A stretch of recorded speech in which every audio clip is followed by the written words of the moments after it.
Aos 72 anos, a memória para mim é como um rolo de filme antigo, com as molduras amareladas e arranhadas pelo tempo. A superfície da minha vida agora é tão serena quanto um lago de outono, refletindo meu lar acolhedor em Harrisburg, com meu Walter e o riso dos meus netos. Mas com apenas uma brisa passageira, a superfície ondula, e a sombra de um passado horrível surge das profundezas.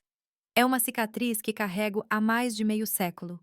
Um segredo silencioso, selado no lugar mais sagrado pelo homem que eu mais respeitei.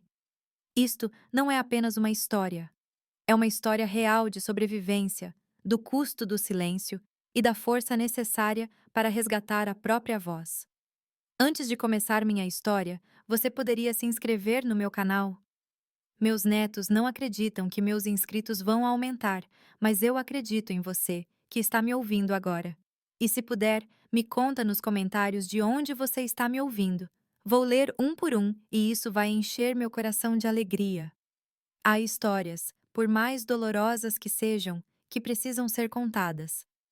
Esta história começa na minha adolescência, numa época em que eu nem conseguia imaginar o que estava por vir. Nasci em 1953 em Harmony Creek, uma cidade tão pequena que todos se conheciam pelo primeiro e último nome. Nossa casa ficava a 3 quarteirões da praça da cidade. Uma estrutura simples de madeira pintada de azul claro, com um grande terreno onde minha mãe Ruth cultivava um pouco de tudo: mandioca, batata doce, milho e uma macieira, que fazia a alegria das crianças da vizinhança no verão. Meu pai, o Sr. Arthur Miller, era carpinteiro e um dos homens mais respeitados da comunidade. Alto e de estatura imponente, ele tinha olhos castanhos severos que pareciam enxergar através de você. Ele sempre usava camisas bem passadas, mesmo nos dias de semana. E aos domingos ele vestia seu único terno, um azul marinho que minha mãe cuidava como se fosse uma relíquia sagrada. Na igreja, ele sempre se sentava nos primeiros bancos, e sua voz grave se destacava nos hinos, fazendo com que muitas pessoas se virassem para ver quem estava cantando com tanto fervor. Éramos 5 irmãos. Eu era o filho do meio, com 2 filhos mais velhos, Andrew e Sarah, e 2 mais novos, Paul e Clara. Andrew seguiu os passos do meu pai na carpintaria. Sarah se casou cedo e se mudou para Pittsburgh. Paul foi para o seminário aos 14 anos, influenciado pela alta consideração que seu pai tinha pela igreja. E Clara, a mais nova, sempre teve uma saúde frágil, o que fez com que a mãe dedicasse mais tempo a ela. Nossa rotina era simples e regulada pelo relógio e pela fé. Acordamos com o primeiro canto do galo por volta das 5 da manhã. A mãe já estava acordada acendendo o fogão a lenha para preparar o café da manhã. Um bolo de café quente com leite para nós, crianças, e café preto forte para o pai. Depois do café da manhã, meu pai ia até a carpintaria, que ficava a 2 ruas de casa, e nós íamos para a escola primária Harmony Creek. A escola era um prédio antigo de 2 andares com uma escada de madeira que rangia a cada passo. Lembro-me do cheiro de cera no chão que os zeladores aplicavam toda sexta-feira, e do uniforme azul e branco que minha mãe mantinha impecável, mesmo com 5 crianças para cuidar. No recreio, brincávamos de pega-pega, de roda em volta da rosa ou de amarelinha desenhada com pedaços de tijolos quebrados no parquinho de terra. Depois da escola, ajudávamos a mamãe em casa. As meninas aprenderam a cozinhar, costurar e cuidar da casa, enquanto os meninos ajudavam no jardim ou acompanhavam o pai à carpintaria em algumas tardes. Foi lá, observando minha mãe costurar nossos uniformes e consertar as roupas da família, que aprendi meus primeiros pontos. Ela tinha um pedal Singer preto e dourado, que agora guardo como um tesouro. Os domingos eram sagrados por 2 coisas: missa das 9 horas e almoço em família. A paróquia de São Sebastião, padroeira da cidade, era o coração de Harmony Creek, construída no início do século. Tinha vitrais que lançavam luzes mágicas no chão de pedra quando o sol brilhava através deles. O altar era feito de madeira entalhada, uma obra que meu pai ajudou a restaurar quando eu tinha cerca de 6 anos. Isso aproximou muito mais meu pai do Padre Thomas, que chegou à paróquia por volta de 1959, quando eu tinha cerca de 6 anos. O Padre Thomas era um homem de estatura mediana, sempre impecavelmente vestido com seu cássico preto. Ele tinha um rosto redondo e rosado e usava óculos de aros grossos que ampliavam seus olhos azuis. Sua voz durante os sermões era suave, mas firme, e ele tinha um jeito especial de fazer com que todos se sentissem tocados por suas palavras, como se estivesse falando diretamente com cada um de nós. Ele rapidamente se tornou querido por toda a comunidade, e sua amizade com meu pai era motivo de orgulho para nossa família. O Sr. Arthur é meu braço direito, dizia o padre a todos, um homem temente a Deus como poucos. E meu pai retribuía a admiração, sempre convidando o padre para almoçar conosco aos domingos, pelo menos 2 vezes por mês. Eram almoços especiais, onde a mãe se esbaldava com frango assado e purê de batatas, um clássico regional, ou, em ocasiões especiais, uma grande refeição com arroz, feijão, macarrão, recheio, couve, banana frita e um ovo frito, servido principalmente em feriados. Durante esses almoços, o padre Thomas contava histórias de sua cidade natal, Hershey, na Pensilvânia, e falava sobre seus planos para a paróquia. Meu pai ouvia atentamente e rapidamente se oferecia para ajudar, fosse consertando os bancos da igreja, reformando o corrimão da escada do coro ou organizando as feiras da igreja. E ele sempre levava um de nós, crianças, para ajudar, geralmente Andrew ou Paul. Eu raramente ia, pois meu pai dizia que a igreja não era lugar para uma menina ficar sozinha. Ironicamente, mais tarde eu descobriria o verdadeiro motivo desse aparente cuidado. A vida em Harmony Creek, nos séculos 52 e 62, era marcada pelas estações do ano e feriados religiosos. Na festa de São Sebastião, em janeiro, toda a cidade participava das novenas, procissões e da feira, onde barracas vendiam bolo de funil, cidra de maçã e pipoca doce. Havia o poste untado onde os jovens tentavam escalar para ganhar o prêmio amarrado no topo e uma competição de homem forte que atraía fazendeiros de toda a região. Em casa fomos criados com uma disciplina rigorosa. Papai não permitia atrasos, roupas mal passadas ou deveres de casa incompletos. Ele usava o cinto para corrigir qualquer mau comportamento, especialmente com os meninos. Com as meninas, ele usava mais palavras, mas elas eram tão duras que às vezes preferíamos o cinto. Uma menina deve ser pura como a Virgem Maria, ele sempre dizia. Qualquer mancha na sua reputação nunca sai. Até os 12 anos, eu acreditava que meu pai era o homem mais justo do mundo.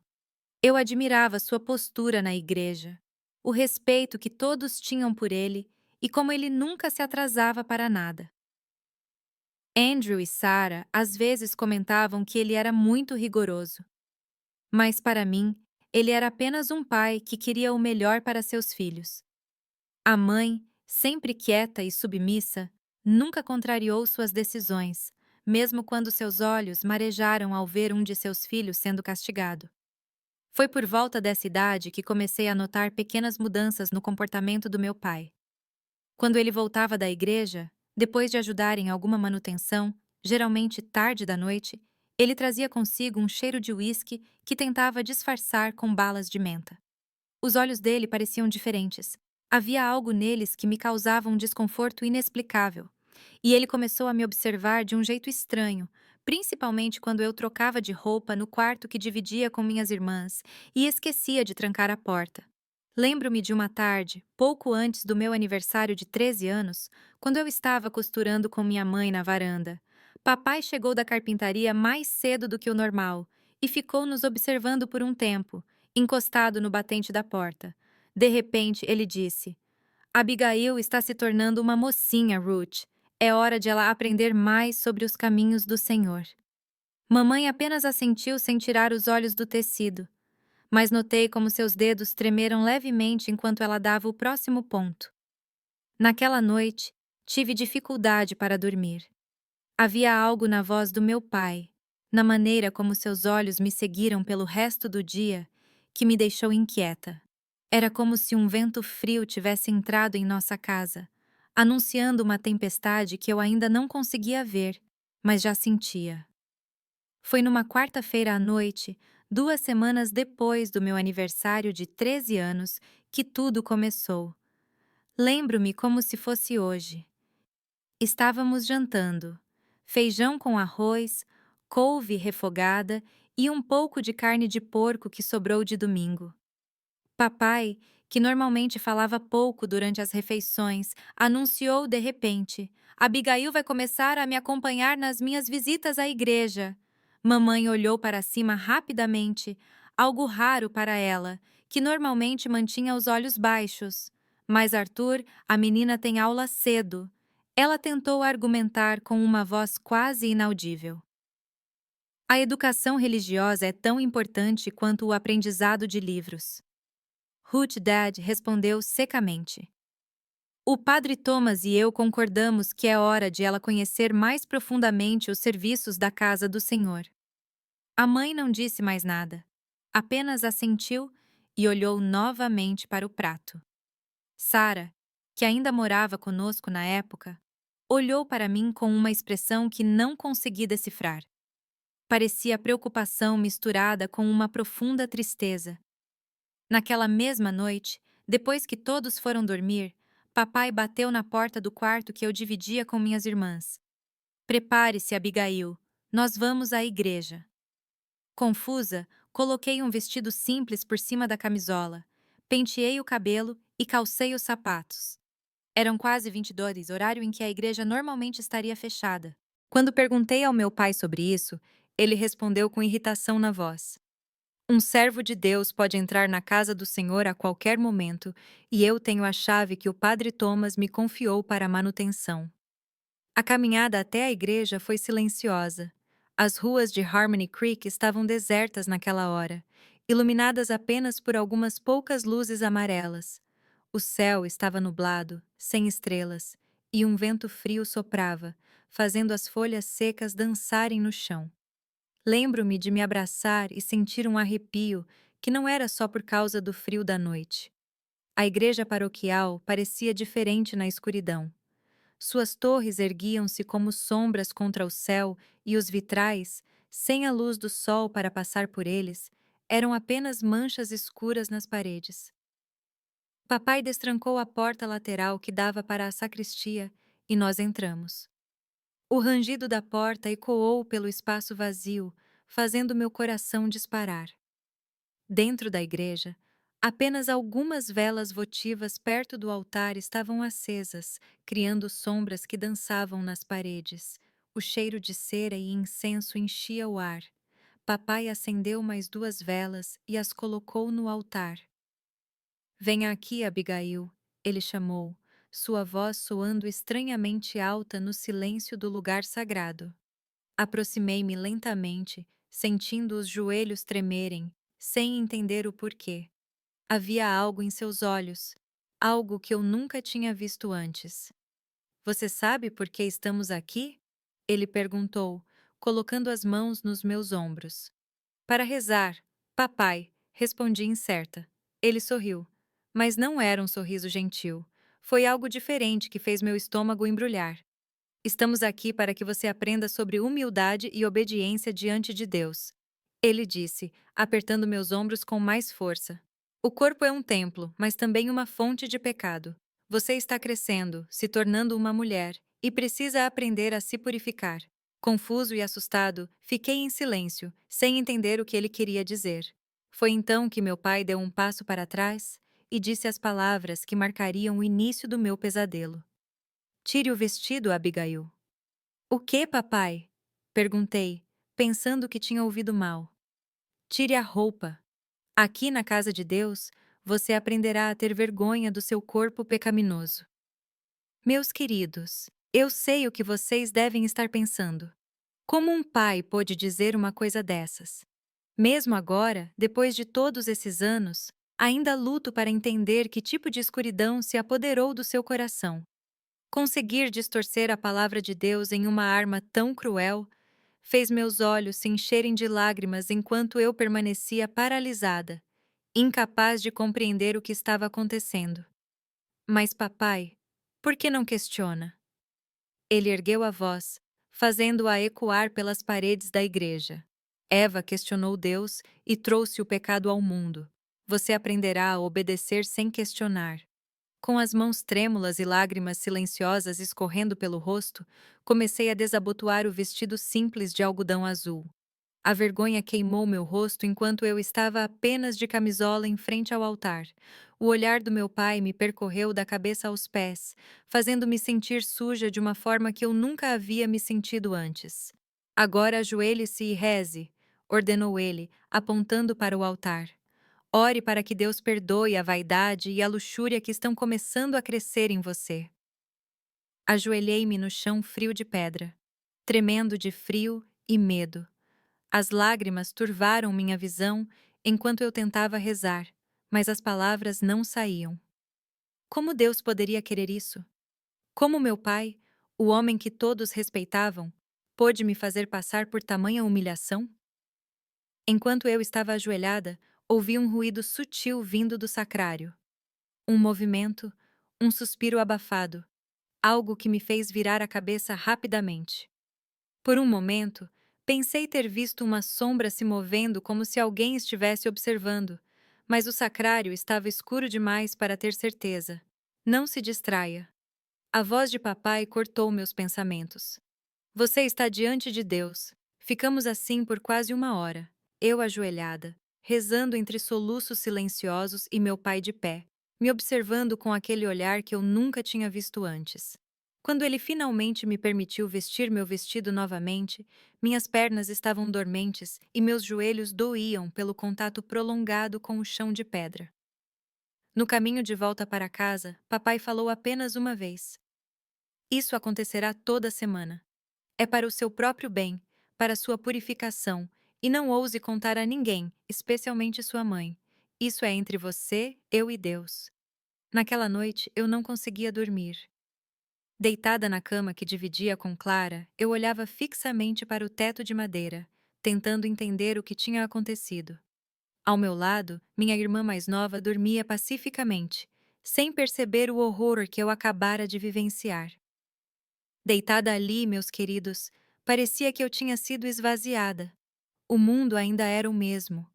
O mesmo teto de madeira, a mesma irmã adormecida.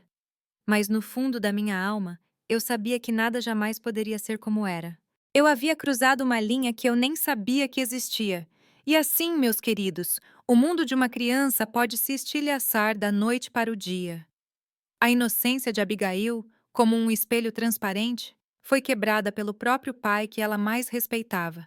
Mas o horror não havia acabado, porque a escuridão naquela igreja guardava um segredo ainda mais aterrorizante. Eu queria contar a alguém, pedir ajuda. Mas quem? Mamãe vivia sob o domínio do papai tanto quanto nós, crianças. Meus irmãos mais velhos não moravam mais em casa. E na pequena Harmony Creek, a palavra do Sr. Arthur Miller valia mais do que a de qualquer outra pessoa, especialmente a de uma menina de 3 anos. Na semana seguinte, aconteceu de novo. E na seguinte também. Cada visita à igreja se tornava mais difícil que a anterior. Papai começou a exigir que eu tirasse a combinação também, deixando-me apenas de roupa íntima. A vergonha purifica a alma, ele dizia, enquanto me observava ajoelhada, exposta e humilhada. Foi na terceira visita que tive certeza de que não estávamos sozinhos. Enquanto eu rezava, olhando fixamente para o crucifixo no altar para evitar o olhar do meu pai, ouvi aquele ruído sutil vindo da sacristia novamente. Desta vez, quando virei a cabeça rapidamente, pude ver claramente. A porta da sacristia estava entreaberta e, pela fresta, um par de olhos nos observava. Eram os olhos azuis, ampliados pelos óculos de aros grossos do padre Thomas. Meu sangue gelou. Vejam, meus queridos, aquele foi o momento em que meu mundo realmente se despedaçou. Não era mais apenas meu pai. Era a própria igreja. A própria lugar onde fomos ensinados a buscar refúgio que tinha virado as costas para mim. Como uma criança poderia se opor às duas pessoas que ela acreditava representarem Deus quando elas se uniram para destruir Alá? Você consegue imaginar? O mais sagrado dos lugares havia se tornado o palco para a mais cruel das conspirações. Agora, não era apenas o Sr. Arthur, mas o Padre Thomas, o representante de Deus, que também tinha virado as costas para ela. Quando os dois homens mais poderosos na vida de uma criança unem forças contra ela, a esperança pode parecer completamente perdida. Mas Abigail se submeteria para sempre? Ou uma centelha de luz encontraria seu caminho através desse desespero avassalador? Vamos descobrir. O padre, o homem que deveria ser o representante de Deus na terra, estava lá, escondido, assistindo à minha humilhação. Não era apenas meu pai, eram os dois, unidos em um pacto perverso que profanou o próprio lugar que deveriam proteger. Quando nossos olhos se encontraram, ele rapidamente se refugiou nas sombras. Mas eu sabia o que tinha visto, e essa certeza me atingiu como um soco no estômago. As duas figuras de maior autoridade em minha vida, meu pai e o padre, estavam me traindo da maneira mais cruel possível. Papai, sussurrei, ainda olhando para a porta da sacristia. Tem alguém aí? Meu pai seguiu meu olhar e, para minha surpresa, sorriu. Não era um sorriso de vergonha ou culpa, mas de satisfação. É só o padre Thomas, respondeu casualmente. Ele está rezando pela sua alma. Naquele momento, entendi a extensão do horror. Não era um segredo que meu pai estava escondendo do padre. Era um segredo que eles compartilhavam. Um acordo silencioso em que meu pai exercia poder sobre mim e o padre observava escondido nas sombras da sacristia. As visitas noturnas à igreja continuaram por semanas, depois meses, sempre o mesmo ritual. Eu forçada a ficar nua, ajoelhada, em oração forçada. Meu pai observando abertamente e o padre escondido, mas sempre presente. A cada visita, eu sentia uma parte de mim morrendo. A fé que eu tinha se estilhaçando como os cacos de um vitral quebrado. Na escola, meu desempenho começou a cair. Eu não conseguia me concentrar. Eu dormia durante as aulas, depois de noites sem dormir. Os professores notaram a mudança, mas atribuíram-na ao cansaço da adolescência ou a uma fase difícil.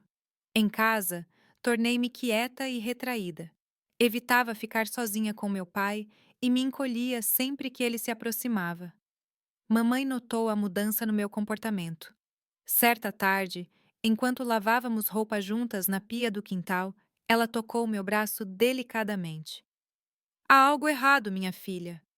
Perguntou, com os olhos revelando genuína preocupação. Eu queria contar tudo a ela para desabafar o peso daquele segredo horrível. Mas assim que abri a boca para falar, vi meu pai parado na porta dos fundos, nos observando com aqueles olhos que agora me causavam tanto terror. A mensagem era clara. Ele estava sempre observando, sempre pronto para garantir meu silêncio. Não é nada, mãe, respondi, baixando o olhar para as roupas ensaboadas. Eu simplesmente não tenho dormido bem. À noite, deitado na cama, comecei a planejar uma fuga. Talvez eu pudesse ir para Pittsburgh, encontrar minha irmã Sarah, ou talvez para Filadélfia, onde morava uma prima da minha mãe. Mas como uma menina de 13, depois de 14 e depois de 5 anos, poderia viajar sozinha? Onde eu conseguiria dinheiro para o ingresso? E mesmo que eu conseguisse fugir, a palavra do Sr. Arthur chegaria antes de mim, pintando-me como uma filha ingrata e mentirosa. Foi quando fiz 16 anos que as coisas pioraram ainda mais. Durante uma das visitas noturnas à igreja, o padre Thomas não se contentou mais em observar nas sombras. Ele saiu do sacro e ficou no altar ao lado do meu pai. Abigail está se tornando uma mulher, ele disse ao meu pai, sem nem olhar para mim, como se eu fosse um objeto sendo avaliado. A humilhação está funcionando. Ela está aprendendo a submissão necessária. Meu pai assentiu orgulhosamente, como se estivessem discutindo o andamento de um projeto de carpintaria, e não a destruição sistemática da minha dignidade e fé. Foi naquela noite que, pela primeira vez, o padre também me deu ordens diretas, dizendo-me para assumir diferentes posições para a melhor contemplação do pecado. O horror agora tinha dois rostos, duas vozes, dois pares de olhos me observando. O lugar que deveria ser sagrado. A igreja onde fui batizado e fiz minha primeira comunhão se tornou minha câmara de tortura pessoal. E as duas pessoas que deveriam ter me protegido, meu pai de sangue, o padre por dever de seu ofício, eram meus algozes. Comecei a ficar doente com frequência, febres inexplicáveis, dores de estômago, pesadelos que me faziam acordar gritando no meio da noite. Meu corpo estava manifestando o que minha voz não conseguia expressar. Minha mãe me levou a um médico em Lancaster, uma cidade maior perto de Harmony Creek, mas os exames não mostraram nada físico. São os nervos, disse o médico, prescrevendo um sedativo leve. Os nervos, é claro, tinham nome e sobrenome. Eles tinham o rosto do meu pai e do meu pai Thomas. Eles tinham o eco de seus passos na igreja vazia à noite. Eles tinham o frio do chão de pedra nos meus joelhos machucados. Certa noite, depois de mais uma sessão de humilhação na igreja, tomei uma decisão desesperada. Eu não poderia continuar vivendo assim. Se eu não pudesse fugir, se eu não pudesse falar, talvez eu pudesse terminar tudo de outra forma. No dia seguinte, tomei alguns comprimidos do sedativo que o médico havia prescrito e os escondi debaixo do meu colchão. A cada dia, eu economizava um ou dois, acumulando o suficiente para o que eu planejava fazer. Mas o destino, ou talvez o Deus verdadeiro, não aquele que meu pai e o padre distorceram, tinha outros planos para mim. Na manhã seguinte, decidi tomar todos os comprimidos de uma vez. O anúncio que mudaria tudo chegou em Harmony Creek. O bispo da diocese, Bispo Raymond, visitaria a paróquia para uma missa especial de confirmação. O anúncio da visita do bispo acendeu uma pequena chama de esperança em mim. O bispo Raymond era conhecido em toda a região como um homem justo e rigoroso que não tolerava má conduta no clero. Suas visitas às paróquias eram raras e sempre causavam alvoroço. Era como se um general estivesse vindo inspecionar as tropas. O padre Thomas, normalmente tão seguro de si, parecia nervoso na multidão que seguiu o anúncio.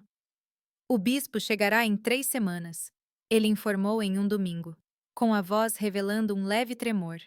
Precisamos preparar tudo para recebê-lo com a dignidade que ele merece. Observei meu pai e o padre trocarem olhares tensos após o anúncio. Algo na autoridade que o bispo Raymond representava os preocupava, e essa preocupação acendeu a primeira faísca de um plano em mim. Enquanto isso, as visitas noturnas à igreja continuaram, agora com crueldade renovada, como se os dois homens sentissem que seu poder sobre mim estava de alguma forma ameaçado. Em uma dessas noites, quando o outono já havia esfriado o ar de Harmony Creek, algo dentro de mim se quebrou completamente. Hoje à noite, você vai ficar completamente nua, ordenou meu pai, com a voz carregada daquele tom que eu havia aprendido a temer. Não, papai, por favor, implorei, abraçando meu próprio corpo como se pudesse me proteger. Está muito frio e eu não terminei a frase. O tapa veio rápido e forte, atingindo meu rosto com tanta força que cambaleei para trás, quase caindo. Você ousa desobedecer? Ele rugiu, agarrando meu braço com força suficiente para deixar marcas. Quem você pensa que é para questionar? O padre Thomas, que observava das sombras, deu um passo à frente. Seu rosto normalmente rosado estava pálido, mas seus olhos brilhavam com uma intensidade perturbadora. Arthur, ele disse, com a voz falsamente suave. Lembre-se, estamos na casa de Deus. A violência física não é necessária. A menina vai aprender. Ele se virou para mim e, pela primeira vez, se dirigiu a mim diretamente com aquele tom que usava nos sermões de domingo, mas agora distorcido por algo terrível. Abigail, a desobediência é o pior dos pecados. Foi assim que Eva caiu, e é assim que todas as mulheres caem. Você quer cair em pecado? Tremendo incontrolavelmente de frio e medo, balancei a cabeça. Não. Então prove sua obediência, ele continuou, olhando para minhas roupas. Prove que você quer ser salvo. Com lágrimas escorrendo pelo meu rosto e um nó na garganta que mal me deixava respirar. Comecei a tirar minhas roupas peça por peça. Primeiro o vestido, depois a combinação, finalmente minha calcinha, até que fiquei completamente exposta sob o olhar dos dois homens. O frio da igreja penetrava minha pele, mas era o frio interior que me consumia. Um vazio congelado, onde antes havia inocência e fé. Agora, ajoelhe-se e reze, ordenou meu pai, com a voz baixa e rouca. Ajoelhei-me no chão de pedra, meus joelhos já calejados de tantas noites semelhantes. Fechei os olhos com força, não querendo ver os olhares que percorriam meu corpo, e comecei a murmurar preces automáticas. Palavras vazias que não tinham mais sentido para mim. Naquele momento, ouvi o padre Thomas se aproximando. Ele parou bem na minha frente e disse: Abra os olhos, Abigail. Olhe para o crucifixo enquanto reza. Relutantemente, abri meus olhos, apenas para descobrir que ele havia se posicionado de tal forma que eu tinha que olhar para ele, e não para o altar enquanto orava. Seu rosto estava a poucos centímetros do meu, e havia algo em seus olhos que me fez querer gritar, mas nenhum som saiu da minha garganta. Você entende o que estamos fazendo aqui? Não é? Ele perguntou, sua voz apenas um sussurro. Estamos salvando sua alma. O corpo é apenas carne pecaminosa, ele precisa ser humilhado para que a alma possa se erguer. Enquanto ele falava, percebi que meu pai havia se afastado, indo em direção à porta principal da igreja. Ouvi o clique da fechadura. Ele estava nos trancando dentro do templo. Seu pai me deu permissão para intensificar sua purificação. O padre continuou colocando uma mão fria em meu ombro. A partir de hoje, aprofundaremos seu aprendizado. O terror que senti naquele momento é algo que não consigo descrever completamente. Era como se todo o ar tivesse sido sugado para fora da igreja, como se as próprias paredes estivessem prestes a desabar sobre mim. Por um momento, pensei em correr, gritar, lutar. Mas onde também? Para quem? Quem acreditaria na minha palavra contra a do estimado Padre Thomas e do respeitado Sr. Arthur? O que aconteceu depois permanece na minha memória como flashes fragmentados, imagens distorcidas que minha mente tentou bloquear para me proteger. Às vezes, a dor é insuportável e a mente precisa se proteger enterrando as piores lembranças. A pobre Abigail foi levada ao limite absoluto. É nesses momentos mais sombrios que uma pessoa muitas vezes se depara com uma escolha: quebrar completamente ou encontrar uma força que nunca souberam que tinham. O que acontecerá com a nossa menina? Lembro-me das mãos do padre, frias como as de um cadáver, tocando-me com uma sonolência fingida, como se estivesse realizando algum ritual profano. Lembro-me de suas orações murmuradas enquanto ele cometia aquelas atrocidades usando o nome de Deus para justificar o injustificável. Lembro-me de meu pai retornando mais tarde, observando com uma expressão que misturava satisfação e algo que eu só reconheceria muitos anos depois como culpa. Lembro-me de voltar para casa naquela noite, sentindo-me completamente vazio, como se não houvesse mais nada dentro de mim além de um grande buraco negro que consumia tudo. Esperança, fé, dignidade. Nos dias que se seguiram, não consegui olhar minha mãe nos olhos. Como eu poderia? Que palavras poderiam expressar o horror que eu estava vivendo? E mesmo que eu encontrasse as palavras, que garantia eu teria de que acreditariam em mim? Em Harmony Creek, a palavra de um adolescente não valia nada em comparação com a de um respeitado pai de família e um padre amado por todos. Minha saúde piorou drasticamente.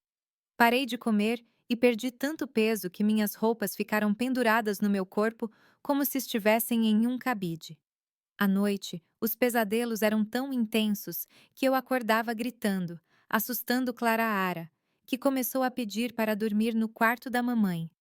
Durante o dia, eu vagava como um fantasma pela casa e pela escola, presente apenas no corpo, minha mente sempre distante, buscando uma fuga que não existia.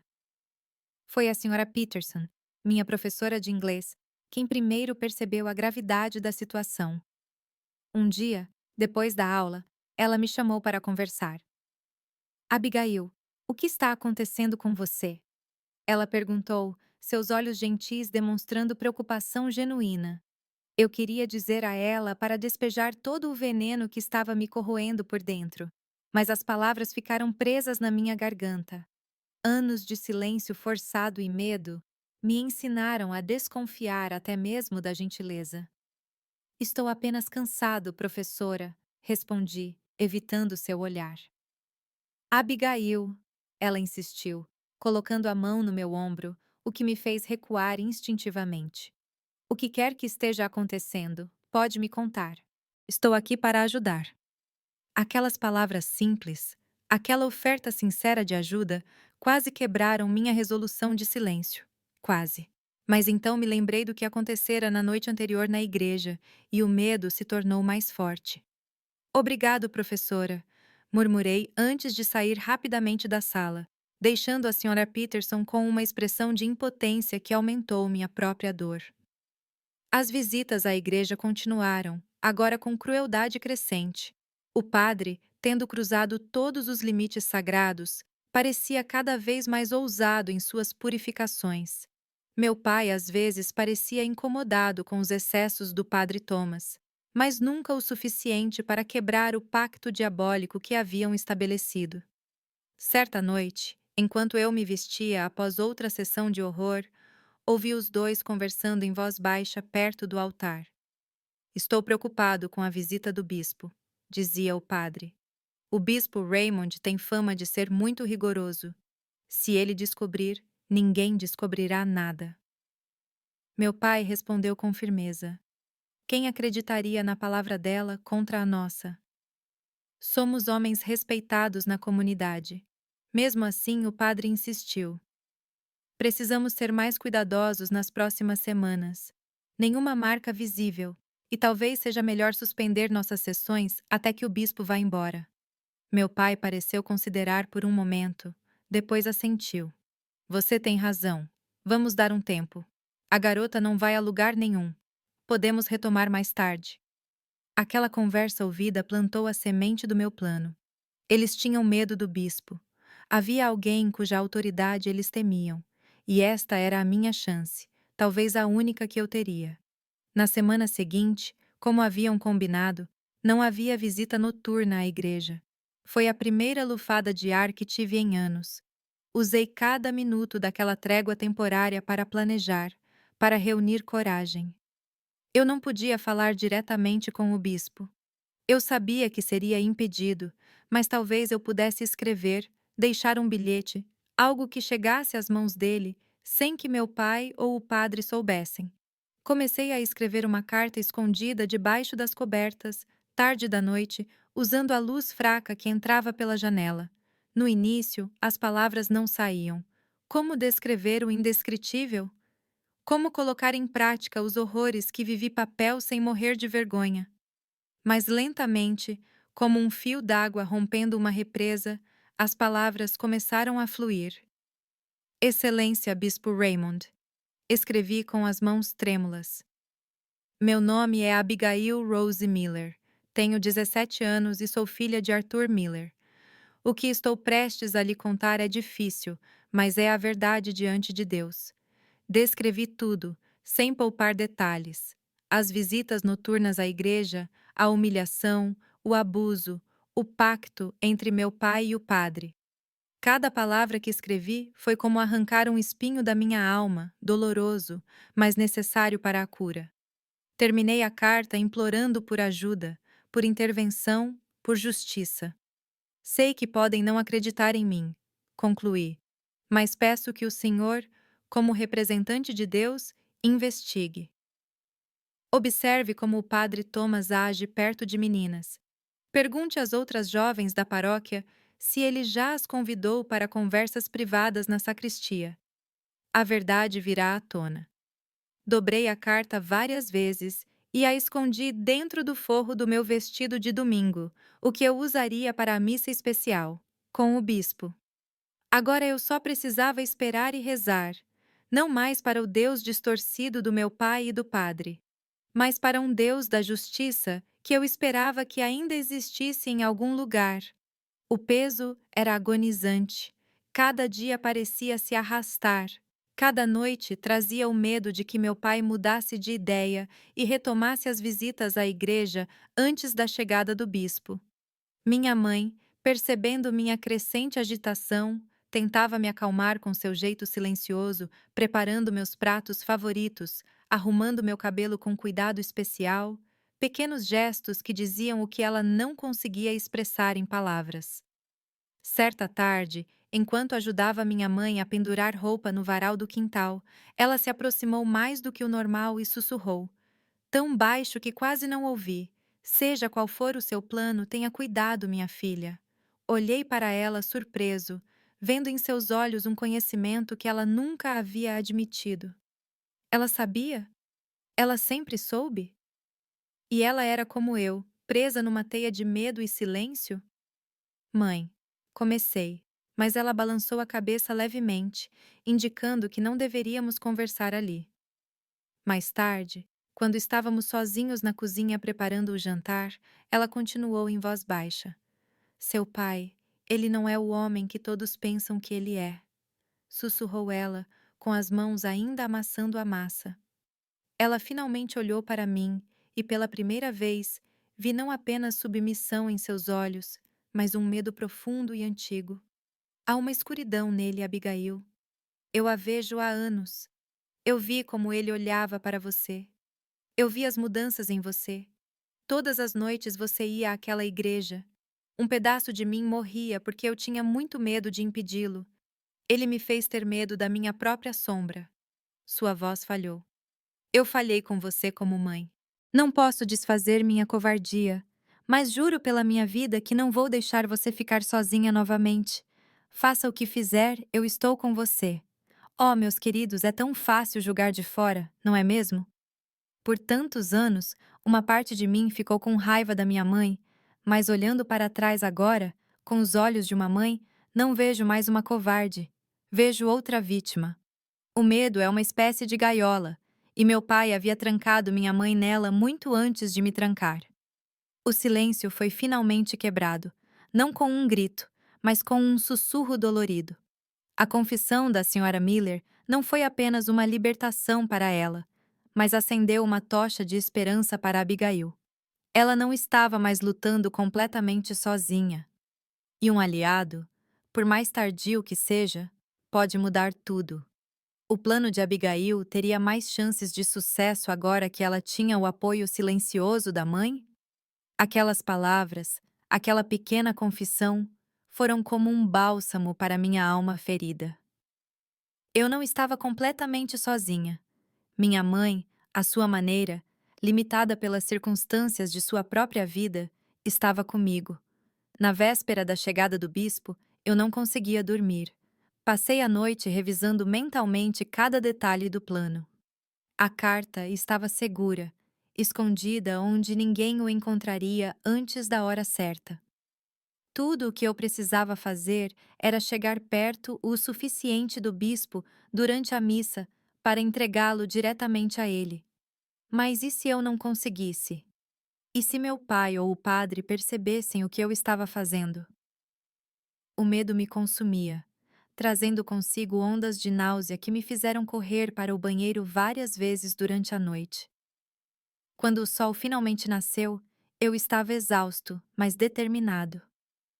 Hoje seria o dia em que o silêncio acabaria. A notícia da chegada do bispo Raymond se espalhou rapidamente pela pequena cidade de Harmony Creek. Por volta das 10 horas da manhã, um carro preto brilhante, muito diferente dos veículos simples da cidade, estacionou em frente à reitoria. O bispo havia chegado. De nossa casa, eu podia ver a movimentação na praça da cidade. As pessoas se reuniam para receber o importante visitante, vestindo suas melhores roupas, mesmo que não fosse domingo. O padre Thomas, com o rosto vermelho e suado, parecia nervoso ao receber seu superior. O bispo Raymond era um homem alto e magro, com cabelos completamente brancos e um rosto marcado por rugas profundas que lhe davam um ar de severa sabedoria.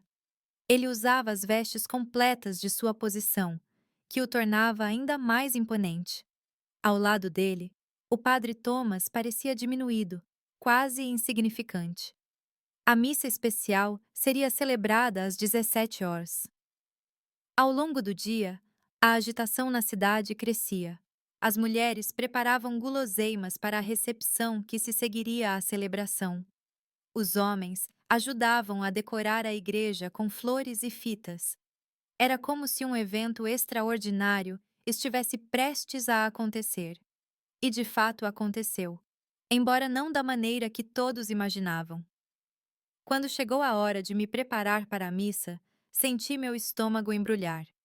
Vesti meu vestido de domingo com cuidado, certificando-me de que a carta ainda estava segura em seu esconderijo. Penteei meu cabelo, amarrei-o com fitas, tentando parecer o mais normal possível, embora meu coração estivesse batendo tão forte que parecia que todos podiam ouvi-lo. "Você está bem?" perguntou Clara, notando minha palidez. "Você parece doente." "Estou bem", respondi automaticamente. A mesma resposta que eu vinha dando há anos, mesmo quando estava arrasada por dentro. Meu pai entrou na sala sem bater, como de costume. "Você está pronta?" Ele perguntou com um tom impaciente. "Não quero me atrasar para a missa do bispo." Havia algo em seus olhos, uma inquietação que reconheci imediatamente. Apesar das palavras que dirigiu ao padre, ele estava considerando retomar as visitas noturnas à igreja. A trégua estava chegando ao fim. Era agora ou nunca.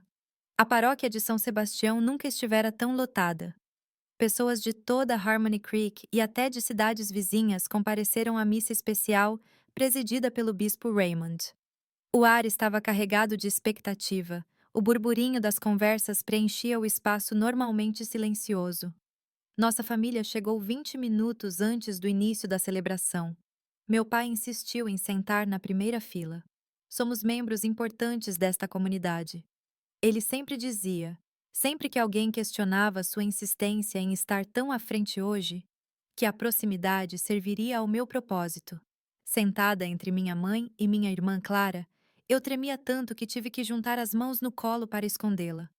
A carta parecia queimar dentro do forro do meu vestido, um segredo prestes a explodir. Olhei ao redor, tentando parecer casual, buscando o melhor momento para me aproximar do bispo. O padre Thomas circulava pela igreja, visivelmente nervoso, ajustando arranjos de flores, certificando-se de que tudo estava perfeito para impressionar seu superior. Ao passar pelo nosso banco, lançou-me um olhar rápido e significativo, um lembrete silencioso do poder que exercia sobre mim, uma ameaça velada para que eu me mantivesse em silêncio. Ao lado dele, caminhando com a sonolência de sua posição, estava o bispo Raymond, cumprimentando os fiéis com um aceno de cabeça. De perto, ele parecia ainda mais imponente. Tinha olhos penetrantes que pareciam ver além das aparências e uma expressão severa que inspirava mais respeito do que afeição. "É o bispo", sussurrou Clara ao meu lado, impressionada com as vestes elaboradas. "Sim", respondeu meu pai, inclinando-se para a frente. "E depois da missa, serei apresentado a ele." O padre Thomas fará questão de mencionar todo o trabalho que fiz pela paróquia. Seu tom era de orgulho, como se estivesse prestes a receber uma medalha por bons serviços, não como alguém que deveria temer o julgamento por seus atos. Aquela arrogância, aquela certeza de impunidade foi a gota d'água. Naquele momento, qualquer hesitação que eu pudesse ter desapareceu. Ele precisava ser detido. Ambos precisavam ser, e eu seria o instrumento dessa justiça. A missa começou pontualmente às 17 horas. Os hinos encheram a igreja. As vozes uniram-se em louvores que outrora significaram tanto para mim, mas que agora soavam vazios depois de tudo o que eu havia vivido dentro daquelas paredes. Observei o bispo Raymond presidir a celebração, sua voz forte e clara, ecoando sob o teto abobadado. Ao lado dele, o padre Thomas parecia um menino pego em alguma travessura, sempre olhando de soslaio para seu superior, como se temesse ser descoberto a qualquer momento. Durante o sermão, o bispo Raymond falou sobre integridade, sobre como os representantes de Deus na terra devem ser exemplos imaculados de virtude.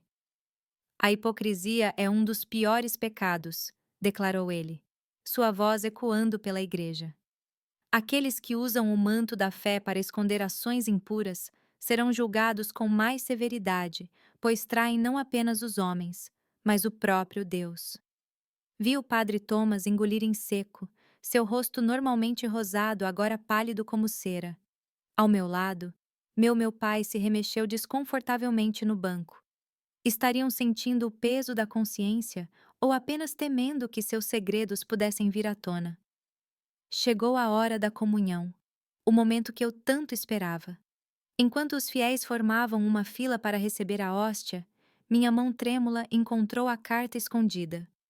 Com um movimento discreto, removi-a do esconderijo e a segurei firmemente. Nossa fileira se levantou para se juntar à fila. Meu pai foi primeiro, seguido por minha mãe, depois eu e Clara por último. A caminhada até o altar nunca pareceu tão longa. Cada passo era um esforço consciente para não desmoronar sob o peso daquela decisão. À minha frente, minha mãe olhou brevemente para trás e nossos olhares se encontraram. Algo em seus olhos me disse que ela sabia que, de alguma forma, podia sentir o que estava prestes a acontecer. Quando meu pai se ajoelhou diante do bispo para receber a comunhão, pude vê-lo abaixar a cabeça em uma demonstração de falsa piedade que me revirou o estômago. Então foi a vez de minha mãe, que recebeu a hóstia com uma reverência silenciosa. Então foi a minha vez. Ajoelhei-me diante do bispo Raymond, olhando diretamente em seus olhos. Algo em meu olhar deve ter comunicado a urgência, o desespero, porque ele manteve o olhar fixo no meu por um momento a mais do que o habitual. O corpo de Cristo, disse ele, estendendo a hóstia. Amém, respondi.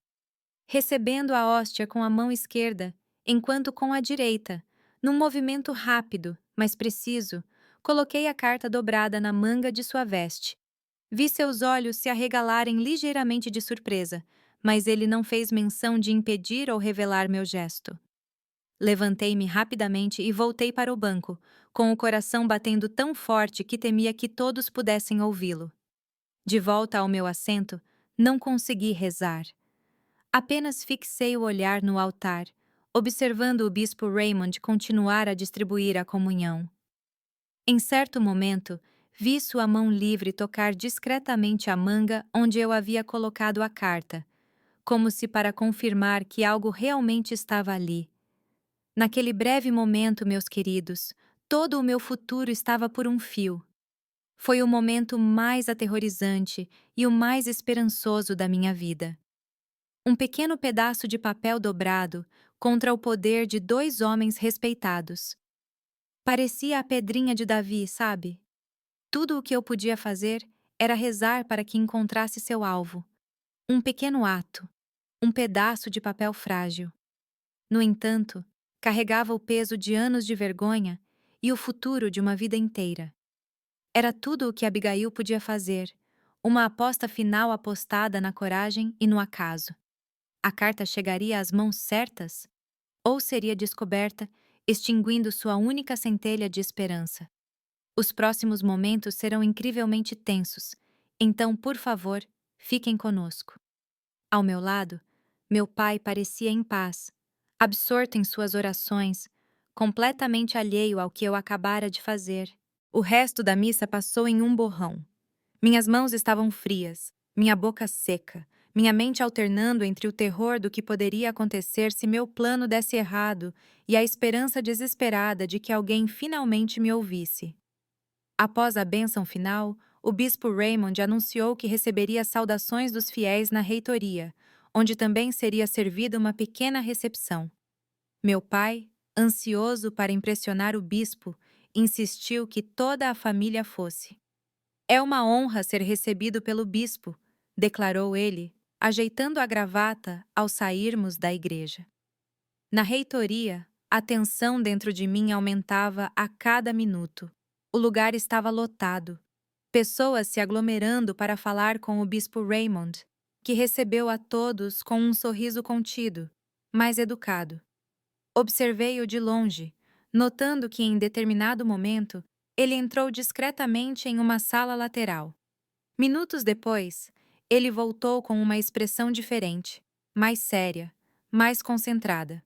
Seus olhos percorreram o quarto até encontrarem os meus.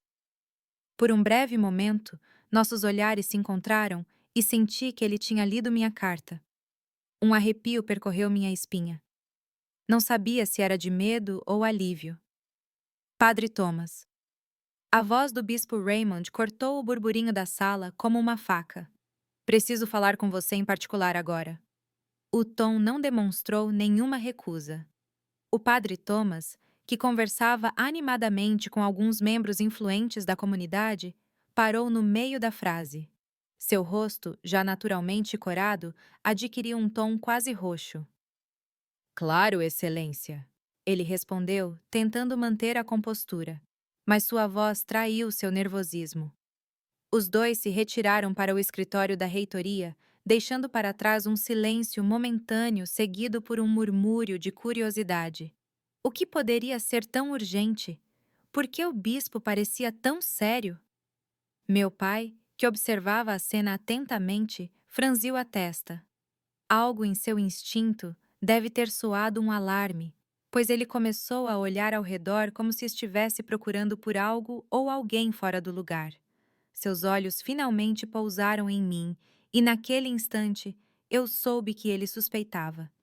O que você fez? Ele sibilou, aproximando-se rapidamente e agarrando meu braço com força suficiente para deixar marcas. O que você disse a eles? Antes que eu pudesse responder, a porta do escritório se abriu novamente. O bispo Raymond reapareceu, seu rosto uma máscara de gravidade. Ao lado dele, o padre Thomas parecia ter envelhecido 10 anos em questão de minutos, pálido, trêmulo, derrotado. Senhoras e senhores, anunciou o bispo Raymond, com a voz firme e autoritária, silenciando instantaneamente o salão.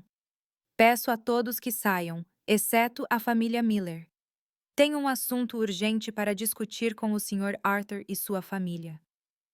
Um murmúrio de surpresa percorreu a sala. Ninguém sabia o que estava acontecendo, mas todos sentiam que algo extraordinário estava prestes a acontecer. Relutantemente, os convidados começaram a sair, lançando olhares curiosos em nossa direção. Quando o último convidado foi embora e a porta se fechou, ficamos apenas nós, minha família, o bispo e um padre Thomas, visivelmente perturbado. O silêncio que se seguiu foi denso, quase sufocante. Emma Arthur, começou o bispo Raymond, com a voz agora gélida. Recebi hoje informações muito sérias sobre sua conduta e a do padre Thomas, que, se forem verdadeiras, constituem não apenas um pecado mortal, mas também um crime perante as leis dos homens. Meu pai ficou pálido, mas rapidamente recuperou a compostura. Não sei do que Vossa Excelência está falando. Ele respondeu com confiança forçada. O bispo Raymond tirou minha carta do bolso de sua veste e a ergueu. Esta carta, escrita por sua filha Abigail, contém acusações de natureza tão grave que me deixaram profundamente perturbado. O padre Thomas já confessou parcialmente sua participação nos atos aqui descritos. O olhar do bispo, penetrante e avaliador, moveu-se do padre de volta para a carta em sua mão. Esta carta também menciona uma professora, a senhora Peterson, que demonstrou gentileza e preocupação com você. Ela ainda está nesta cidade? Ele perguntou, olhando diretamente para mim. Assenti, minha garganta apertada demais para falar. Ele se virou para um dos ajudantes que havia permanecido perto da porta. Encontrem esta mulher. Tragam-na aqui imediatamente. Digam-lhe que o bispo exige a sua presença para um assunto de extrema urgência. Todos os olhares se voltaram para mim. O do meu pai era de puro ódio. O da minha mãe era de dor misturada a um estranho alívio. O da Clara era de confusão e medo. O do padre Thomas era o mais difícil de decifrar. Uma mistura de vergonha, raiva e algo que quase parecia alívio. Ela está mentindo. Meu pai explodiu, dando um passo em minha direção, com os punhos cerrados. Ela é uma garota rebelde que sempre causou problemas.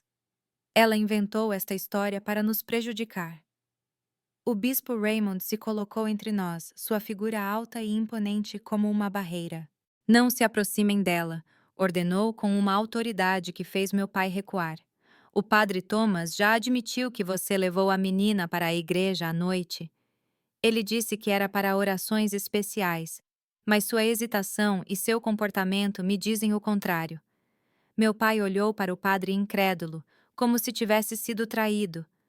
Você disse a ele que quebrou nosso acordo. Essas palavras foram sua condenação.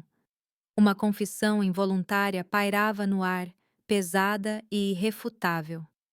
Então é verdade, disse o bispo Raymond, com a voz trêmula de indignação. Sério mesmo? Ele não conseguiu terminar a frase, como se as palavras fossem horríveis demais para serem ditas. Foi naquele momento que algo dentro de mim se rompeu completamente. Anos de silêncio forçado, de humilhação, de dor reprimida. Tudo explodiu em um grito que parecia vir das profundezas da minha alma. É verdade. É tudo verdade, gritei, com lágrimas escorrendo pelo rosto. Levaram-me para a igreja à noite. O meu pai fez-me tirar tudo em frente ao altar. Disse que era para me purificar e que o padre se esconderia, observando tudo. Depois, ele também começou a participar. Eu não conseguia continuar. Os soluços sacudiam-me o corpo com tanta força que mal conseguia ficar de pé. A minha mãe correu até mim, envolvendo-me nos seus braços finos, mas surpreendentemente fortes. Minha filha, repetiu ela, chorando também. Por que não me contaste? Por que não me deixaste ajudar? Ele disse que te mataria se eu contasse. Respondi entre soluços. Ele disse que ninguém acreditaria em mim, que todos pensariam que eu era uma mentirosa, uma pecadora. O bispo Raymond observou a cena com uma mistura de horror e compaixão. Poucos minutos depois, a porta abriu-se e a auxiliar do bispo regressou, seguida pela senhora Peterson. Ela parecia perplexa. Então os seus olhos encontraram-me, depois a minha mãe e, finalmente, os rostos sombrios do bispo e do padre Thomas. A sua expressão mudou para uma de alvorada, horror e compreensão. E eu também acredito nela, disse ela, com a voz trêmula, mas firme, ao entrar na sala, com os olhos fixos nos dos bispos. Sou sua professora de inglês. Eu a vi passar de uma aluna brilhante e dedicada a um fantasma. Vi os hematomas em seus braços que ela tentava esconder com mangas compridas, mesmo em dias quentes. Perguntei a ela sobre eles uma vez, e o terror em seus olhos. Não era o olhar de uma adolescente desajeitada. Era o olhar de um animal preso. Agora entendo o porquê. Sua presença, solicitada pelo próprio bispo, era mais um pilar da verdade contra o muro de silêncio que me aprisionara por tanto tempo. O bispo Raymond virou-se para meu pai e o padre com o rosto endurecido novamente. Senhor Arthur Miller, a partir deste momento, o senhor está proibido de entrar em qualquer igreja nesta festa. Quanto ao senhor Padre Thomas, está suspenso de todos os seus deveres sacerdotais até novo aviso. Amanhã, relatarei este caso às autoridades civis. O que o senhor fez não é apenas um pecado mortal. É um crime que deve ser punido pela lei dos homens. Meu pai, vendo seu mundo ruir, fez um último esforço desesperado. Você vai acreditar na palavra de uma garota perturbada contra a minha, contra a de um padre. Ninguém na cidade vai acreditar nisso. Ninguém. Eu acredito nela, disse minha mãe, com a voz surpreendentemente firme. Eu sempre soube que algo estava errado. Seus pesadelos, o medo, as mudanças. Como pude ser tão covarde? Como pude não ver o que estava bem diante dos meus olhos? Poucos minutos depois, a porta se abriu e a auxiliar do bispo retornou, seguida pela senhora Peterson. Ela parecia perplexa. Então seus olhos me encontraram, depois minha mãe, e finalmente os rostos sombrios do bispo e do padre Thomas. Sua expressão mudou para um crescente horror e compreensão. E eu acredito nela também, disse ela, com a voz trêmula, mas firme, ao entrar na sala. Percebi as mudanças em Abigail por meses. Tentei falar com ela, mas sempre havia uma barreira de medo. Agora, agora eu entendo o porquê. Sua presença, solicitada pelo próprio bispo, era outro pilar da verdade, contra o muro de silêncio que me aprisionara por tanto tempo. Meu pai, vendo-se encurralado, recorreu à última arma que sempre usara tão bem: a violência. Com um rugido de fúria, ele se lançou em minha direção, punhos erguidos, o rosto contorcido em uma máscara de puro ódio. Você vai se arrepender disso, sua ingrata. Eu vou te ensinar a ficar de boca fechada. Tudo aconteceu tão rápido.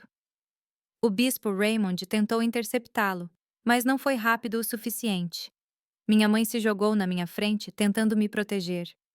O punho do meu pai atingiu seu rosto com um som horrível que nunca esquecerei. Ela caiu, com sangue escorrendo do nariz. Aquela cena, minha mãe caída, sangue manchando seu melhor vestido, finalmente me defendendo à custa de sua própria segurança, foi a gota d'água. Algo dentro de mim, que havia sido silenciado por anos de abuso, finalmente encontrou sua voz. Chega! Gritei com uma força que eu não sabia que possuía. Acabou, pai. Seu poder sobre mim, sobre a mamãe, sobre todos nós acabou. Você não é o homem bom que todos pensam que você é. Você é um monstro, e agora todos saberão. Meu grito pareceu paralisá-lo. Ele olhou ao redor freneticamente para o rosto impassível do bispo, para a derrota total do padre, para o nariz sangrando da minha mãe, para o meu olhar desafiador. Por um breve segundo, a máscara do respeitado senhor. Arthur Miller desapareceu completamente, revelando o valentão patético e encurralado por baixo. Não havia mais autoridade atrás da qual ele pudesse se esconder. Seu império de respeito e admiração construído sobre mentiras havia se desintegrado em questão de minutos. Ele nem olhou mais para mim. Com um som gutural de puro pânico animal, ele se virou e correu para a porta, desaparecendo na noite. Quando a porta bateu, o quarto ficou em silêncio. Não havia alegria, nem celebração, apenas um vazio profundo e avassalador. Foi o primeiro suspiro, meus queridos, o primeiro suspiro de verdade. Depois de anos sendo mantido sob a água fria do medo, aquela porta batendo fechou um capítulo sombrio. Mas não trouxe a alegria da vitória, apenas um vazio profundo. O monstro foi expulso, mas as feridas que ele deixou permaneceram. A batalha pela verdade havia terminado. Mas uma nova batalha, a batalha pela cura e reconstrução de uma vida, estava apenas começando para Abigail e sua mãe. Como eles encarariam isso? Aquela noite marcou o fim do meu pesadelo e o início de uma nova batalha. A batalha pela verdade, pela justiça e pela minha própria recuperação. Mas pela primeira vez em anos, Enquanto ajudava minha mãe a se levantar, enquanto recebia o apoio da senhora Peterson e a proteção do bispo Raymond, senti algo que havia esquecido: ter esperança. A pequena semente de coragem que plantei ao escrever aquela carta finalmente germinou, rompendo o solo duro do medo e do silêncio. E embora o caminho à frente fosse incerto e certamente difícil, eu não estava mais sozinho. A verdade, por mais dolorosa que fosse, finalmente veio à tona. Os dias seguintes ao confronto na reitoria foram um turbilhão. Meu pai desapareceu na noite da revelação, fugindo como o covarde que era sob aquela fachada de homem respeitável. O padre Thomas foi imediatamente afastado de suas funções e levado pelo bispo Raymond para a sede diocesana na Filadélfia, onde permaneceria até que as autoridades eclesiásticas e civis decidissem seu destino. Para minha mãe e eu, uma jornada difícil, mas libertadora, começou. Ao amanhecer do dia seguinte, ainda estávamos na reitoria, onde havíamos passado a noite sob a proteção do bispo Raymond. O rosto da minha mãe estava inchado por causa do golpe que ela recebeu, mas havia uma determinação em seus olhos que eu nunca tinha visto antes. Não podemos voltar para aquela casa, ela disse, segurando minhas mãos nas dela. Não depois de tudo o que aconteceu lá. Mas para onde iremos, mãe? Perguntei, sentindo o peso da incerteza sobre nós. Foi a senhora Peterson quem nos ofereceu nosso primeiro abrigo. Venha para minha casa, ela disse firmemente. Tenho um quarto extra e você pode ficar o tempo que precisar. Aquela professora, que sempre admirei por sua inteligência e gentileza, se tornou a primeira pessoa a estender a mão quando mais precisávamos. Seu pequeno apartamento acima da farmácia central em Harmony Creek se tornou nosso refúgio temporário. Mas a situação era complexa. Enquanto nos mudávamos para a casa da Sra. Peterson, a notícia do escândalo se espalhou pela pequena cidade de Harmony Creek como um incêndio. Em poucas horas, a cidade inteira sabia que o Sr. Arthur Miller e o padre Thomas haviam sido acusados de atos terríveis contra mim. As reações foram variadas. Algumas pessoas, especialmente as mulheres da cidade, vieram nos oferecer apoio discreto. Outros, incrédulos, nos olhavam com desconfiança nas ruas. Como uma garota pode fazer tais acusações contra homens tão respeitáveis? Ouvi alguém murmurar no mercado. O pior aconteceu quando Clara chegou da escola chorando porque as outras crianças a chamavam de irmã do mentiroso. Paul, meu irmão, que estava no seminário, enviou uma carta fria, dizendo que não podia acreditar que eu havia difamado um homem de Deus e que ele estava orando pela minha alma.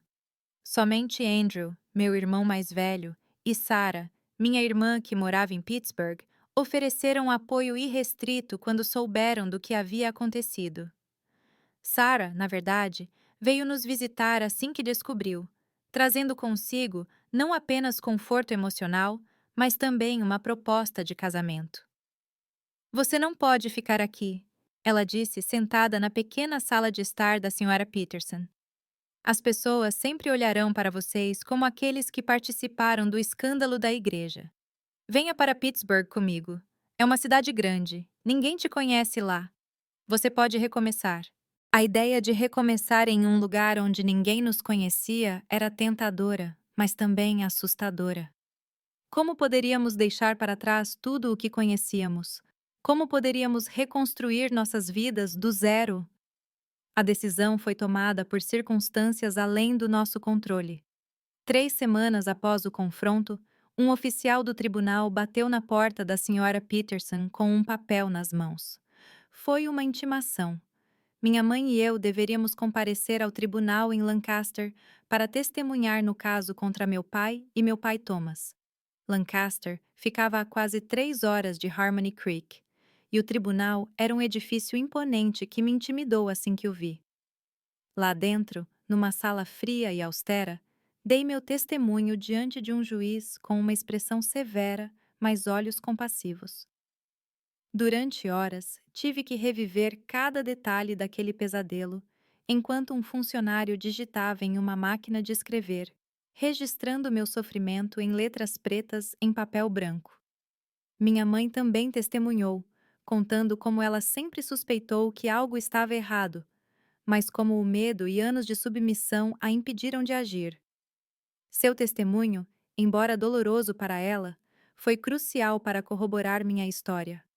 No final da audiência, o juiz nos informou que um mandado de prisão havia sido expedido contra meu pai, mas ele ainda não havia sido localizado.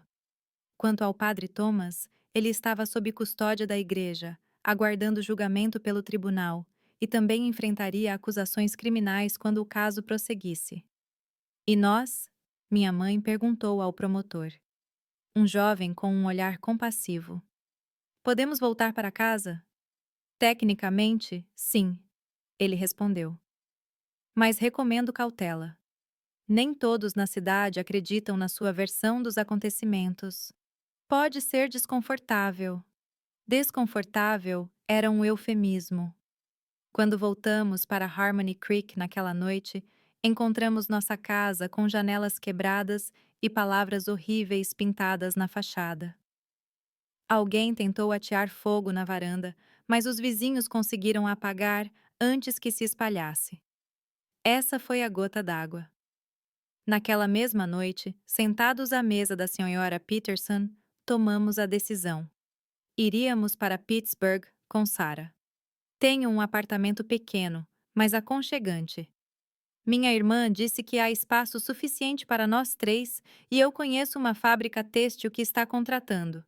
Mamãe poderia trabalhar lá e você, Abigail, poderia terminar seus estudos em uma escola diferente, onde ninguém conhece sua história.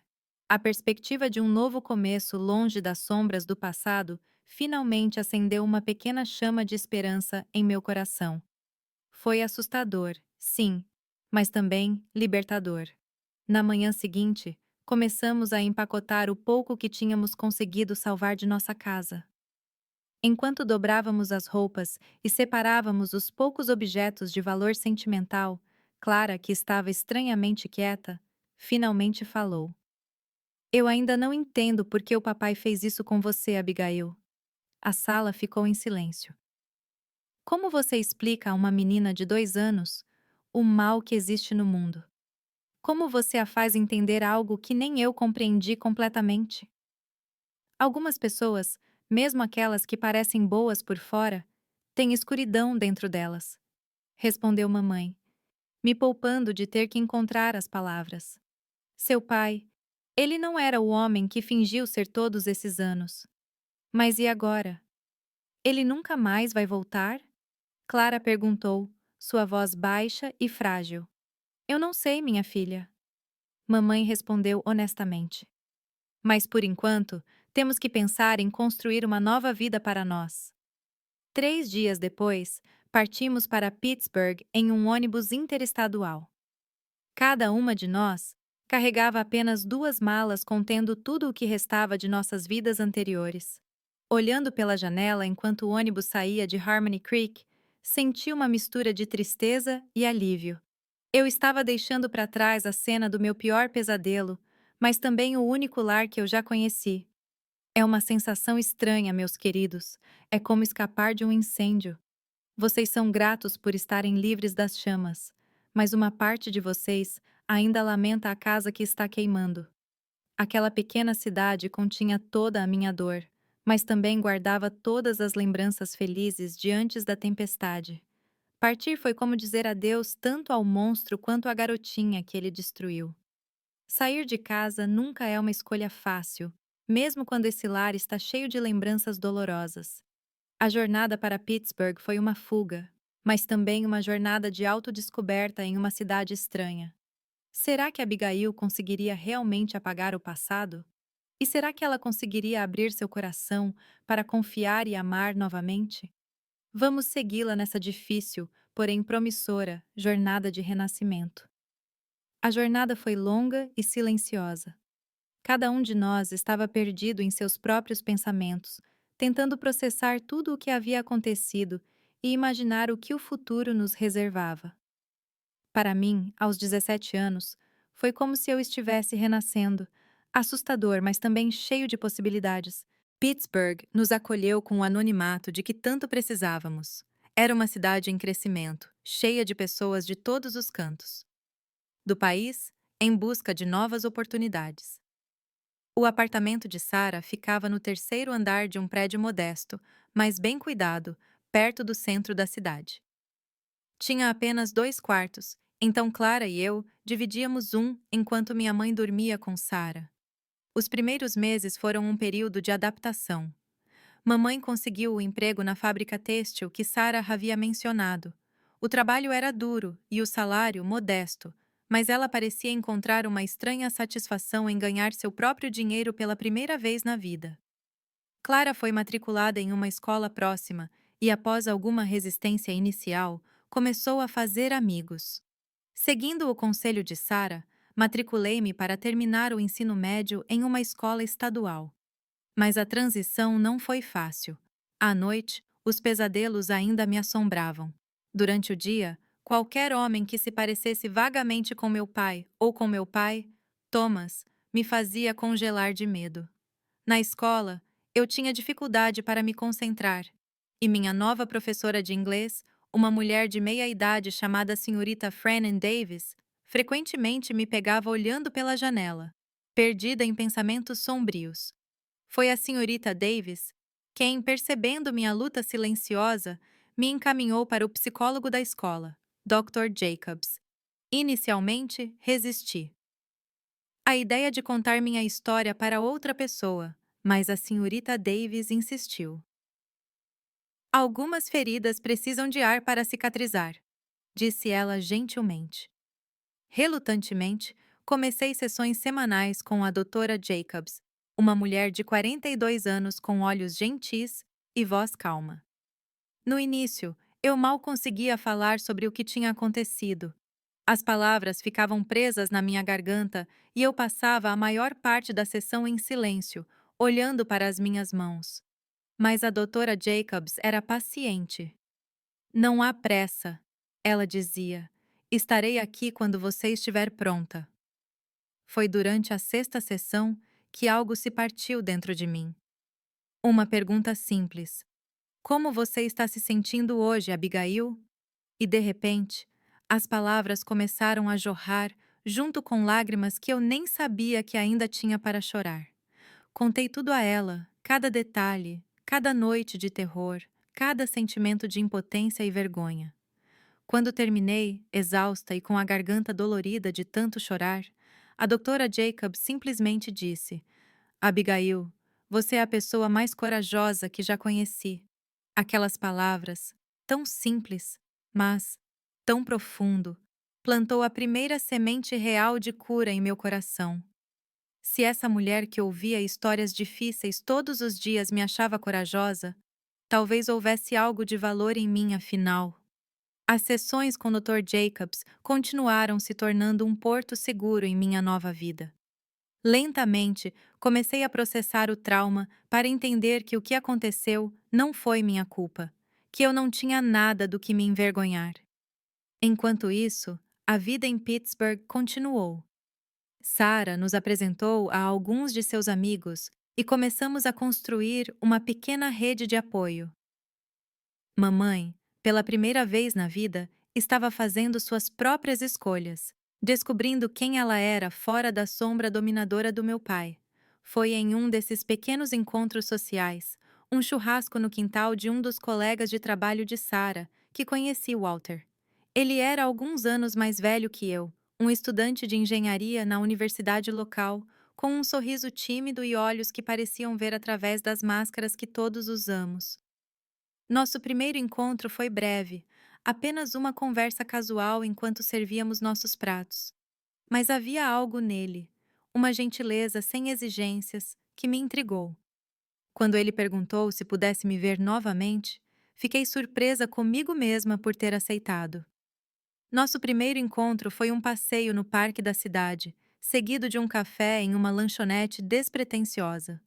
Conversamos sobre livros, filmes, sonhos para o futuro, assuntos leves e seguros. Mas houve momentos em que nossos olhares se encontraram, e senti que ele percebeu que havia mais na minha história do que eu estava compartilhando. Foi no terceiro encontro que finalmente contei a ele. Estávamos sentados em um banco do parque assistindo ao pôr do sol, quando de repente senti a necessidade de ser honesta. Se esse relacionamento em desenvolvimento fosse dar em algum lugar, ele precisava saber quem eu era, o que eu tinha passado. Há algo que preciso te contar. Comecei, com a voz trêmula. Algo sobre o meu passado. Walter ouviu em silêncio enquanto eu contava de forma resumida, mas honesta, o que tinha acontecido em Harmony Creek. Não entrei em detalhes gráficos, mas não omiti a essência da verdade. Quando terminei, não consegui me obrigar a olhar para ele. Olhei para as minhas próprias mãos, torcidas no meu colo, esperando que o silêncio se estendesse até quebrar nossa frágil conexão. Eu me preparei. Eu me sentia como se estivesse com pena, com nojo, ou pior, com vontade de que ele se levantasse e fosse embora. Um minuto inteiro se passou e pareceu uma eternidade. Então, em vez de recuar, ele gentilmente pegou uma das minhas mãos trêmulas com as suas. A princípio, não disse nada, apenas a segurou, aquecendo meus dedos gelados. Obrigado por me contar, disse ele finalmente, com a voz suave, mas firme.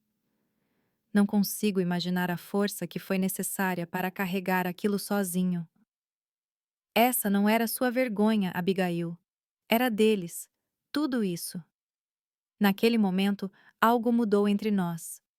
Não foi uma grande declaração de amor. Não houve promessas grandiosas, apenas um entendimento mútuo, um respeito que formaria a base de tudo o que viria depois. Nosso relacionamento progrediu lentamente no meu ritmo. Walter nunca pressionou, nunca exigiu mais do que eu estava disposto a dar. Com paciência e gentileza.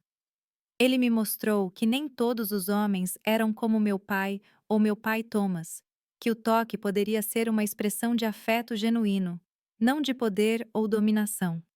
Enquanto isso, um capítulo do passado finalmente foi fechado. Quase um ano após nossa fuga de Harmony Creek, recebemos a notícia. Meu pai foi encontrado em uma pequena cidade no interior do estado de Nova York, vivendo com um nome falso. Ele foi preso e levado a julgamento. Fui chamado para testemunhar novamente, desta vez em um tribunal formal. Foi uma das experiências mais difíceis da minha vida, estar no mesmo ambiente que ele novamente, sentir seu olhar de ódio enquanto eu contava minha história mais uma vez. Mas desta vez eu não estava sozinho. Minha mãe, Sarah, Clara e, para minha surpresa e gratidão, Walter estavam lá sentados na primeira fila, me dando a força que eu precisava. O julgamento durou uma semana. No final, a justiça que eu mal ousava esperar finalmente chegou. Meu pai foi considerado culpado e condenado a 12 anos de prisão. Quanto ao padre Thomas, ele já havia sido expulso da igreja após o tribunal e agora aguardava seu próprio julgamento criminal. Ao sair do tribunal naquele dia, senti como se um enorme peso tivesse sido tirado dos meus ombros. Não foi o fim da minha jornada de cura, que eu sabia que levaria muito mais tempo, mas foi um marco significativo. A verdade prevaleceu. Eu fui ouvido, acreditado e validado. De volta a Pittsburgh, com a sombra do julgamento finalmente para trás, a vida começou a ganhar um novo ritmo. Terminei o ensino médio e, incentivado por Walter e pelo Dr. Jacobs, me inscrevi para o vestibular da Universidade de Pittsburgh, sonhando em me tornar professor. Para minha surpresa e alegria, fui aceito. E assim, aos 19 anos, comecei uma nova fase da minha vida. Não mais definido pelo trauma que sofri, mas pelas escolhas que estava fazendo, pelos sonhos que estava perseguindo. Walter esteve ao meu lado em cada passo do caminho. Seu amor e apoio constantes foram como uma rocha em meio à turbulência. Quando me formei, 4 anos depois, ele era o que estava na primeira fila, torcendo mais alto do que todo mundo. E foi depois da cerimônia de formatura, sob o mesmo céu estrelado de Pittsburgh, que nos viu apaixonar, que ele se ajoelhou e pediu minha mão em casamento. Eu disse: sim, claro. Não porque eu precisasse de um homem para me completar ou proteger, mas porque construímos algo lindo juntos, um relacionamento baseado em respeito mútuo, compreensão e amor verdadeiro. Nós nos casamos em uma cerimônia simples, apenas com familiares e amigos próximos. Não foi numa igreja. Nunca mais consegui entrar em uma delas sem sentir arrepios, a não ser em um jardim florido sob a luz dourada do pôr do sol. Mamãe chorou durante toda a cerimônia, mas eram lágrimas de alegria. Sara foi minha dama de honra. Clara, agora adolescente, ajudou a organizar tudo. Até André veio, trazendo sua esposa e filhos pequenos. A vida que Walter e eu construímos juntos não foi perfeita. Nenhuma vida é, mas era nossa, construído sobre bases sólidas de honestidade, respeito e amor. Eu estaria mentindo se dissesse que o passado nunca projetou uma sombra. Mesmo depois de anos de casamento feliz, um sino de igreja tocando inesperadamente, ou o cheiro de cera velha e incenso de uma loja de velas, podiam causar uma onda de gelo em minhas veias. Lembro-me de uma noite em que um homem que se parecia vagamente com o padre Thomas sentou-se perto de nós em um restaurante. Eu não conseguia respirar. Minhas mãos começaram a tremer. Sem dizer uma palavra, Walter simplesmente pagou a conta. Passou um braço em volta de mim e me acompanhou até o ar fresco da noite, até meu coração parar de bater. Ele nunca me fez sentir tola por isso. Ele entendeu que a cura não era apagar as cicatrizes, mas aprender a conviver com elas sem deixá-las vencer. Tivemos 3 filhos maravilhosos, e enquanto os criava, prometi a mim mesma que eles nunca conheceriam o tipo de medo que definiu minha infância. Quando Walter recebeu uma oferta de emprego em Harrisburg, Pensilvânia, alguns anos depois, decidimos aceitar a mudança. Foi uma oportunidade profissional para ele e para mim, uma chance de finalmente deixar o passado para trás completamente, começando em um lugar onde ninguém conhecia nossa história. Harrisburg se tornou nosso lar, o lugar onde criamos nossos filhos, onde construímos nossas vidas. E é aqui que estou agora, aos 72 anos, contando esta história não mais como uma vítima, mas como uma sobrevivente que encontrou, apesar de tudo, um caminho para a cura e a felicidade.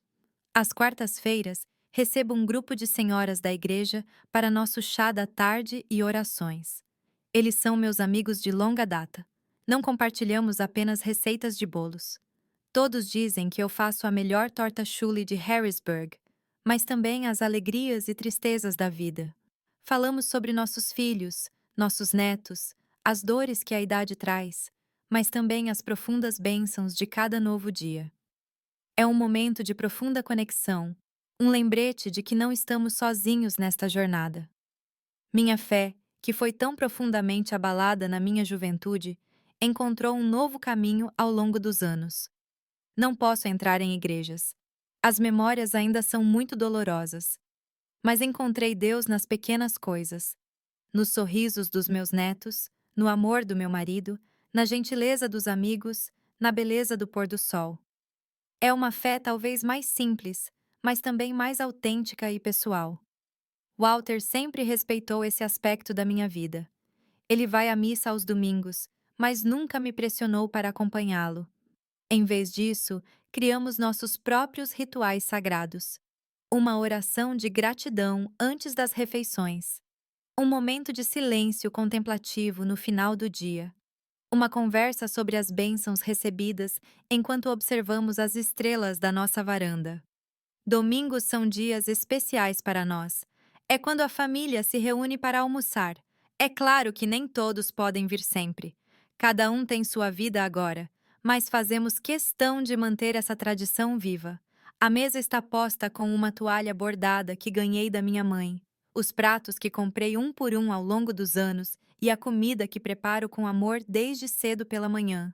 Ver meus filhos e netos reunidos, conversando, rindo, às vezes até discutindo, porque é isso que as famílias fazem, me enche de uma alegria que não consigo explicar.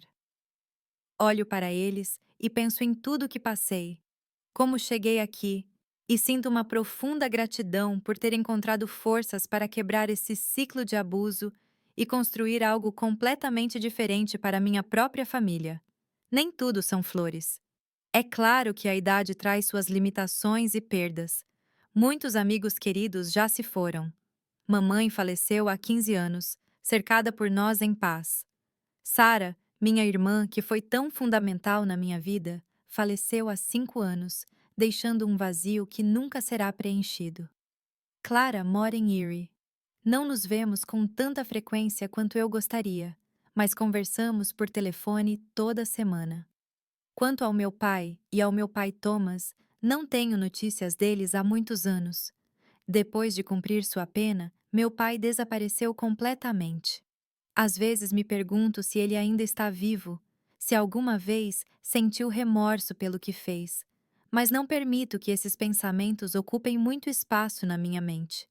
Aprendi que perdoar não significa esquecer ou minimizar o mal que foi feito, mas sim me libertar do poder que o mal tinha sobre mim. Hoje, quando me olho no espelho, vejo uma mulher de 72 anos, com cabelos brancos e um rosto marcado pelo tempo. Mas também vejo os olhos de um sobrevivente, de alguém que conheceu o pior da humanidade e ainda assim conseguiu acreditar no melhor. Vejo alguém que transformou dor em força, medo em coragem, trauma em sabedoria. Esta sou eu, Abigail Rose Miller. Eu não sou apenas a garota que sofreu abuso na igreja de Harmony Creek. Sou esposa, mãe, avó, amiga e professora aposentada. Sou a moça que faz a melhor torta choufle de Harrisburg, de acordo com meus amigos do chá de quarta-feira. Eu sou a avó que conta histórias para os netos, a vizinha que sempre está atenta e dá conselhos gentis. Eu sou muito mais do que meu trauma, e talvez essa seja a maior vitória de todas. Meus queridos que me acompanharam até aqui, compartilhar essa história não foi fácil. Por muitos anos carreguei esse segredo como um fardo pesado demais para compartilhar, mas hoje, com a sabedoria que só os anos podem trazer, entendo que nosso silêncio só protege os abusadores. São as nossas vozes, mesmo trêmulas, que têm o poder de mudar vidas. Se você está passando por algo parecido com o que eu vivi ou conhece alguém nessa situação, quero que saiba que você não está sozinho. O caminho para a cura pode ser longo e difícil, mas é possível. Aprendi que a idade não define nossa força, mas nossa capacidade de recomeçar a cada dia. Mesmo quando pensamos que não há mais esperança, que estamos completamente destruídos, podemos encontrar forças que nem sabíamos que tínhamos. Minhas rugas são mapas de sobrevivência. Cada um conta uma história de dor superada. Olhando